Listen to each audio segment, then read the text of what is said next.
Okie dokie. So, as we said, main thing we're looking at today is setup. So the left-hand one here was your before. Very much kind of leaning on your left side there. And with a driver, that's going to encourage more of a steeper angle. Leads to sort of like sky shots if the tee's a little bit too high, or low smothers, or certainly a very sort of weak cutting across sort of sensation, a lot of loss of power, okay? So the main thing, just to remind you from a swings perspective, and you said yourself when we said at the start, keep your head down, keep your arms straight. It's not really what we're going to try and do. It's going to kill a lot of your speed and ability to move.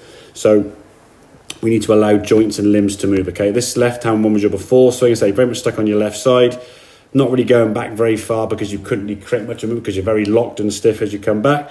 Then as you come through here now, left arm sort of trying to stay very stiff here now, and then swinging through to kind of an all right finish if you were sort of hitting like a little knockdown 7 or 8 iron, which is a shot you could play very well, but translating that to a driver didn't really suit that well. So if we go back to your start position there so we can compare.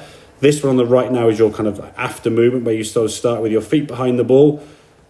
Get yourself in that tilted position. Now, we said about putting your right arm down your leg. This was after about 4 or 5 goes. You kind of knew what that felt like after a while, okay? Every now and then you must sort of remind yourself, okay, where's my hand got to go again? Just to keep getting into that position continually. But you're going to see with your shoulders being more here now, it's going to encourage more of that kind of upward hit. You can see because your body's in a better position now as we go back. We're just rotating as normal to the top. So your backswing now, nicely to the top there, okay? Feet were flared up, as we said, a little bit now, which is going to help some rotation as we swing through. Good strike of the golf ball. And you're getting round there a lot further now, yeah? The swing is starting to increase in size, which is usually a sign you swung the club faster. And you've got to think fast is good with a golf club. We want the club to swing as fast as we can, yeah? To generate speed for that golf ball to go a long way, yeah?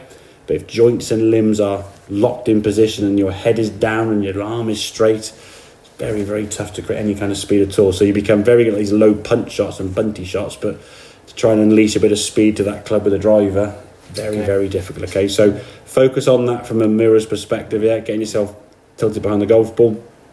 If you can do that to the point where it is now, but then in 3 days' time, can you do the same thing? And then 3 days' time again, just to keep reminding yourself, okay? And then set up to the goal. But just, again, pretty much swing it as normal, okay? There's not a lot of things to worry about there in terms of your technique at the moment, because you've changed a lot of things by just changing your setup. We've already shallowed your angle of attack. We've already shallowed your path and changed your low point, okay? So hit some shots, go and play, hit some balls on the range or whatever it may be, and then we'll probably come back next session. I think maybe look at some different parts of the game, maybe sort of a quick go over this again, and then look at the next part of the game, maybe some short game, maybe some other stuff, and then on the golf course, certainly. So, make sense? Thank you very much. Excellent. No, very, very good.